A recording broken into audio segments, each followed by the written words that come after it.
আচ্ছা, এই ভিডিওটিও investing purpose এবং অবশ্যই লং টার্ম ইনভেস্টরদের জন্য। তো এই ভিডিওতে একটি মাত্র স্টক নিয়ে কথা বলা হবে এবং ডিটেলসে কথা বলা হবে। তো মার্কেটে কিন্তু এরকম প্রত্যেক দিনই প্রচুর কোম্পানি নিয়ে আলোচনা করা হয়। এই চ্যানেলে কি হাজার আরও বড় চ্যানেল রয়েছে, প্রত্যেকটা চ্যানেলে কিন্তু হাজার হাজার কোম্পানি নিয়ে কথা বলা হয়। তো তার মধ্যে আপনাকে খুঁজে বের করতে হবে আপনার পোর্টফোলিও তো থাকবে যতগুলো স্টক। আপনার রিটেল ইনভেস্টর আবার ছোট যারা বিগিনার, হয়তো 1 লাখ 2 লাখ টাকা নিয়ে মার্কেটে নেমেছে, তো তাদের জন্য অতগুলো স্টকের মধ্যে কিন্তু আবার নিচে বিচার বিবেচনা করে চুজ করতে হবে যে 10টি স্টককে 20টি স্টক আপনি আপনার পোর্টফোলিওতে নেবেন। তো অবশ্যই যাচাই করেই তো নেবেন। আপনি বাজারে যখন শাকসবজি কিনতে যান, তবু তো আলু কিনতে গিয়ে 10বার টিপে দেখেন, টমেটো কিনতে গিয়ে 10বার টিপে দেখেন, তারপরে যেটা ভালো সেটা নেন। তো সেক্ষেত্রে কিন্তু এরকম আপনি শুনতেই পারবেন। আর কোনো কোম্পানির ডিটেলস জানা বলতে কি, সেই কোম্পানির বিজনেসে কেমন রয়েছে। যখনই আপনি লং টার্ম ইনভেস্টমেন্টের কথা ভাববেন, তখন কিন্তু আপনাকে বিজনেসটাকেই প্রায়োরিটি দিতে হবে। বিজনেসে গ্রোথ থাকলে তবেই সেই কোম্পানির গ্রোথ থাকবে, তার শেয়ার দরে গ্রোথ থাকবে এবং সেটা সাস্টেইনেবল হবে। এমন অনেক কোম্পানি দেখতে পাবেন যেগুলোর বিজনেসে কোনো গ্রোথ নেই, শেয়ার দরে শুধু গ্রোথ রয়েছে, একেবারে ফেসে যাবেন। মানে ওগুলো এমনভাবে ফাঁসিয়ে দেবে, পরে আর লস বুক ছাড়া আর কোনো উপায় থাকবে না।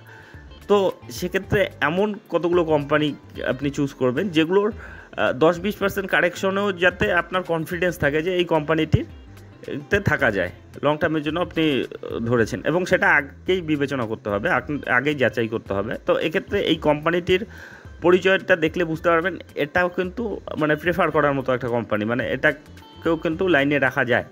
তো এই কোম্পানিটির পরিচয় নিয়ে এই ভিডিওটি, এদের যে ফান্ডামেন্টাল ফিনান্সিয়াল এর যে বিজনেস সব কিছু নিয়ে ওভারভিউ নিয়ে নেওয়া হবে। এতে এই কোম্পানি সম্বন্ধে একটা ধারণা আসবে এবং সিদ্ধান্ত নিতে সুবিধা হবে যে এই কোম্পানিটিকে লং টার্মের জন্য পোর্টফোলিওতে অ্যাড করা যায় কিনা। তো যাই হোক, চলে আসি কোম্পানিটির পরিচয়। তো যে কোম্পানিটি নিয়ে কথা বলা হচ্ছে সেটা হচ্ছে প্রিমিয়ার এক্সপ্লোসিভ লিমিটেড। তো আপনারা জানেন এটা ডিফেন্স সেক্টরের ক্ষেত্রে কিন্তু কাজ করে, এছাড়াও ইন্ডাস্ট্রিয়াল সেক্টরে এদের কাজ রয়েছে।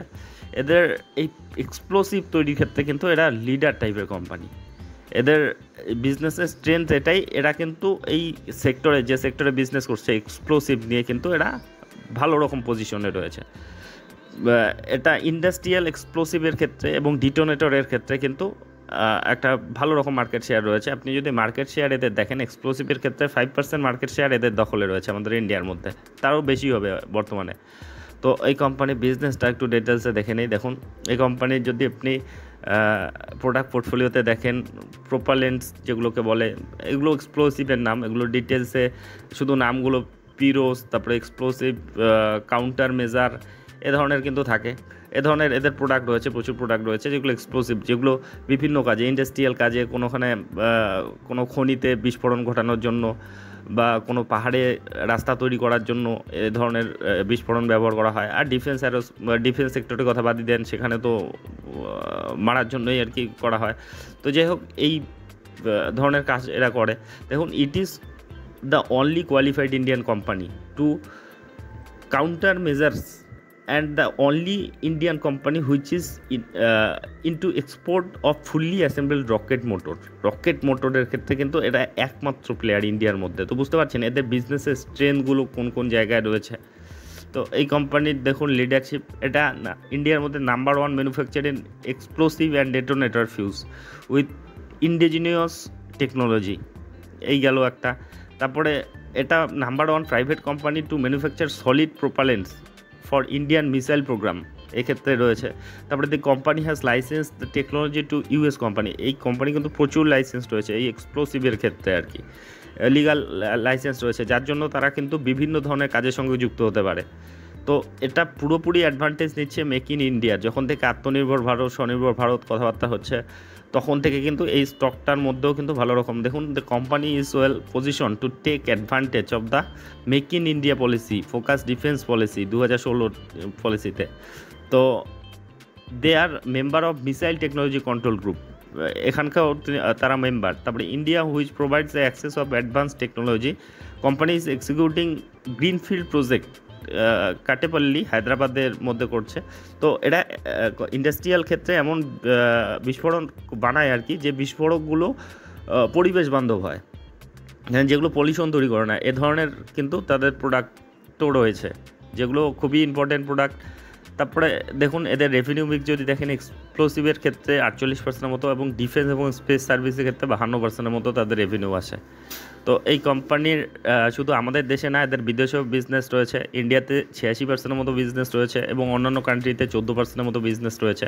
The company export the countries like Israel, তারপরে Greece, Jordan, Turkey, Nepal, Thailand, Philippines, Indonesia, এরকম অনেক কান্ট্রিতে কিন্তু এদের যে প্রোডাক্ট রয়েছে সেগুলো কিন্তু তারা সাপ্লাই দেয়। এই কোম্পানির অর্ডার বুকও বর্তমানে খুব বড় আকার নিয়েছে। তারপরে এদের যদি ম্যানুফ্যাকচারিং ইউনিট দেখেন, আপাতত 2টি এক্সপ্লোসিভ ম্যানুফ্যাকচারিং ইউনিট রয়েছে তেলেঙ্গানায়, আর তার সঙ্গে 60টি Berkeley explosive manufacturing location spread MP, Maharashtra, তেলেঙ্গানায় এ ধরনের আর কি রয়েছে। 60টি প্লাস 2টি 9টির ওপর রয়েছে এদের যে ম্যানুফ্যাকচারিং ইউনিট। তো এদের ক্লায়েন্টও যদি দেখেন খুবই স্ট্রং ক্লায়েন্ট বেস রয়েছে। DRDO, Bharat dynamics, coal India, তারপরে advance system laboratory, ISRO, Bharat electronics, top customers contribute 57% top কাস্টমারগুলো, আর সব বড় বড় ক্লায়েন্ট এগুলো। মানে এই ডিফেন্স অ্যারোস্পেস সেক্টরের যে সবচেয়ে বড় বড়, অ্যারোস্পেসটা না, ডিফেন্স সেক্টরের যে বড় বড় কোম্পানিগুলো রয়েছে যারা কাজ করে আর কি, তারা কিন্তু এর ক্লায়েন্ট রয়েছে। তো এই কোম্পানির যদি দেখেন প্রোডাক্টস আন্ডার ডেভেলপমেন্ট, তারা আরও অনেক প্রোডাক্ট ডেভেলপমেন্ট করছে। দেখুন তার মধ্যে 70mm রকেট যেটা আর কি নতুন করে তারা করছে। তাছাড়াও এয়ারফোর্সের জন্য যেগুলো আগে HTBP, CL-20, পিয়ারজন ইংডিনেস মিসাইল প্রোগ্রাম, এগুলো নিয়ে এরা কাজ করছে। নতুন তারা লাইসেন্সও পেয়েছে। দেখুন company has received a licence from joint chief controller of explosive, যেটা তাদের বিজনেসকে কিন্তু আরও একটা অন্য মাত্রায় নিয়ে যাবে। তো যাই হোক, বুঝতে পারলেন এই কোম্পানির বিজনেসগুলো, এরা বিজনেস বাড়ানোর জন্য অনেক চিন্তাভাবনা করছে, কোলাবোরেশন করছে। দেখুন the company has collaborated with Gulbarga university, IIT Madras, BITS, Pilani research in highway energy materials, এই রিসার্চের ক্ষেত্রে আর কি, যাতে এই কোম্পানিকে সহযোগিতা করে আর কি, কোম্পানিটি সহযোগিতা করে এই যে গুলবার্গা ইউনিভার্সিটি, IIT মাদ্রাস এদেরকে আর কি সহযোগিতা করে। তো কোলাবোরেট করেছে, তারপরে জয়েন্ট ভেঞ্চার তৈরি করেছে তারা বিজনেস এক্সপানশনের জন্য। তো বুঝতে পারছেন এই কোম্পানির বিজনেস ট্রেন্ডগুলো কোথায়, বিজনেস স্ট্রাকচারটা কীরকম রয়েছে, আর বিজনেসটা এক্সপানশনের জন্য কিন্তু তারা অনেক কিছু পদক্ষেপ নিচ্ছে। তো এগুলোই কিন্তু একটা কোম্পানির ক্ষেত্রে পজিটিভ সাইন থাকে। এগুলো খুবই বোরিং জিনিস, কিন্তু এগুলো স্টাডি করতে হয়। আপনি যখনই লং টার্ম ইনভেস্টমেন্ট করতে যাবেন, আপনার কষ্টার্জিত টাকা যখন আপনি কোনো স্টকে লাগাতে যাবেন, অবশ্যই যাচাই করে এসব দেখে তবেই কিন্তু আপনি ইনভেস্টমেন্ট করবেন। তো যাই হোক, এই কোম্পানির যদি আপনি ফান্ডামেন্টাল প্যারামিটারগুলো দেখেন, এর মার্কেট ক্যাপিটাল 3100 কোটি, মানে আপাতত খুবই ছোট অবস্থায় রয়েছে। প্রাইস আর্নিং রেশিও ইদানিং খুব হাই ভ্যালুয়েশনে চলে গিয়েছে, 115 রয়েছে। রিটার্ন অন ইকুইটি 13%-এর মতো রয়েছে। বুক ভ্যালু 40 রয়েছে, বর্তমানে 580 টাকার আশেপাশে চলছে। ফেস ভ্যালু 2 রয়েছে, ডিভিডেন্ড দিচ্ছে 0.06%। তো এর কিন্তু ভ্যালুয়েশনটা হাই রয়েছে, এটা কিন্তু মাথায় রাখবেন। ইদানিং একটু কারেকশনেও রয়েছে, আমি দেখাবো সেগুলো। তো যাই হোক, এই যখন কোনো সেক্টরে কোনো স্টকে প্রচণ্ড চাহিদা থাকে তখন কিন্তু ভ্যালুয়েশনগুলো একটু হাই হয়ে যায়। তো যাই হোক, এই কোম্পানির যদি আপনি দেখেন এদের বিজনেসে কেমন গ্রোথ রয়েছে, দেখুন লং টার্মে হিসেবে দেখে নিই। 2020-তে এদের সেলস হতো 157 কোটি, তারপরে 2021-এ 153, 199, 200, 272, 293, মানে কনসিস্টেন্টলি গ্রোথ দেখাচ্ছে তারা। আপনি প্রফিটেবিলিটি দেখুন, 2020-21-এ নেগেটিভে চলে গিয়েছিল, তারপরে দেখুন 6 কোটি, 7 কোটি, 28 কোটি, 27 কোটি, এভাবে কিন্তু ধীরে ধীরে তারা তাদের প্রফিটেবিলিটিও বাড়াচ্ছে। আপনি যদি হিসাবগুলো দেখেন, দেখুন গত 3 বছরে 21% হিসাবে কম্পাউন্ডিং সেলস গ্রোথ বাড়িয়েছে, মানে সেলস গ্রোথ দেখিয়েছে। কম্পাউন্ডিং প্রফিট গ্রোথ 166% হিসাবে বাড়িয়েছে।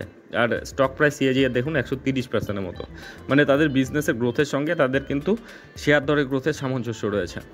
তো বুঝতে পারছেন এদের বিজনেসে গ্রোথ রয়েছে। আপনি যদি এদের ব্যালেন্স শিটে চলে যান, 210 কোটির মতো রিজার্ভ রয়েছে, ঋণ রয়েছে 66 কোটি, মানে তাদের রিজার্ভ হচ্ছে অনেক কম ঋণ রয়েছে, তার মধ্যে লং টার্মে মাত্র 12 কোটি রয়েছে, তার চেয়ে অনেক বেশি তাদের রিজার্ভ রয়েছে। তো স্ট্রংই এদের ব্যালেন্স শিটও রয়েছে। আপনি যদি শেয়ার হোল্ডিং প্যাটার্নে যান, সেখানে দেখতে পাবেন 41%-এর মতো প্রোমোটর, এফআই রয়েছে 9%-এর মতো, ডিআইরাও নজর দিয়েছে 0.62%-এর মতো। আর ইদানিং এফআইরা হোল্ডিং বাড়িয়েছে, আপনি যদি দেখেন 3% ছিল, সেটা 10% হয়েছে। ইদানিং একটু ট্রিম করেছে 9.43%, আর পাবলিক রয়েছে 48%-এর মতো। তো ডেটাগুলোর মধ্যেও কিন্তু পজিটিভিটি রয়েছে। তো এই কোম্পানিটির যদি আপনি পারফরমেন্সও দেখেন, দেখুন 6 মাসে 94% মতো রিটার্ন দিয়েছে, দুর্দান্ত রিটার্ন দিয়েছে। গত 1 বছরে 147%-এর দুর্দান্ত রিটার্ন, আর 5 বছরে তো মাল্টিপ্যাকার রিটার্ন 1642%-এর মাল্টিপ্যাকার রিটার্ন দিয়েছে। ইদানিং কিন্তু একটু কারেকশনে এসেছে। আপনি যদি হাই থেকে দেখেন মোটামুটি 30%-এর উপরে কিন্তু কারেকশনে আছে। তো যে কোম্পানি 5 বছরে 16-17 গুণ করে দিয়েছে টাকা, তার কারেকশনটাও কিন্তু এরকম হবে, আরও কারেকশন হতে পারে, সে আলাদা ব্যাপার। কিন্তু লং টার্ম ইনভেস্টমেন্টের ক্ষেত্রে যারা মানে একেবারে বাল্ক মোডে করেন, তারা এই জায়গাগুলো আর কি, এই কারেকশনের জায়গাগুলোতে কিন্তু সুযোগ নিতে পারেন। আর যারা এসআইপি মোডে করেন তাদের ব্যাপারটা আলাদা। তো যাই হোক, এই কোম্পানিটি বর্তমানে 569 টাকায় চলছে। তো এই স্টকটিকে আপনারা নজরের মধ্যে রাখতে পারেন, আপনার প্রায়োরিটির মধ্যে রাখতে পারেন। তো এই কোম্পানিটির পরিচয় নিয়ে এই ভিডিওটি ছিল। তো এ ধরনের ভিডিও যদি আপনাদের উপকারে লেগে থাকে তবে অবশ্যই চ্যানেলটি সাবস্ক্রাইব করে রাখবেন। আর একটা বিষয়, অবশ্যই এগুলো ইন্ডিভিজুয়াল কভার করা হয়, প্রশংসা করা হয়, তাই বলে এগুলোকে রিকমেন্ডেশন হিসেবে নেবেন না। কারণ শেয়ার বাজারে আমি কোনো বিশেষজ্ঞ নই, কিংবা সেভিডি স্টেট অ্যানালিস্টও নই। আমি যা দেখছি, শিখছি, অনুভব করছি, সেগুলোই আপনাদের সঙ্গে শেয়ার করছি। আর আপনি যখন ইনভেস্টমেন্ট করতে যাবেন, আরও ডিপলি অ্যানালাইসিস করবেন, আপনার যে ফিনান্সিয়াল অ্যাডভাইজার রয়েছে তাদের উপদেশ নেবেন। আর অবশ্যই রিস্ক ম্যানেজমেন্ট ঠিকঠাক রেখে তবেই কিন্তু ইনভেস্টমেন্টের কথা ভাববেন। আর এই স্টকটি সম্বন্ধে আপনাদের কি মতামত অবশ্যই কমেন্ট বক্সে লিখে জানাবেন। তো যাই হোক, ভিডিওটি শেষ পর্যন্ত দেখার জন্য ধন্যবাদ।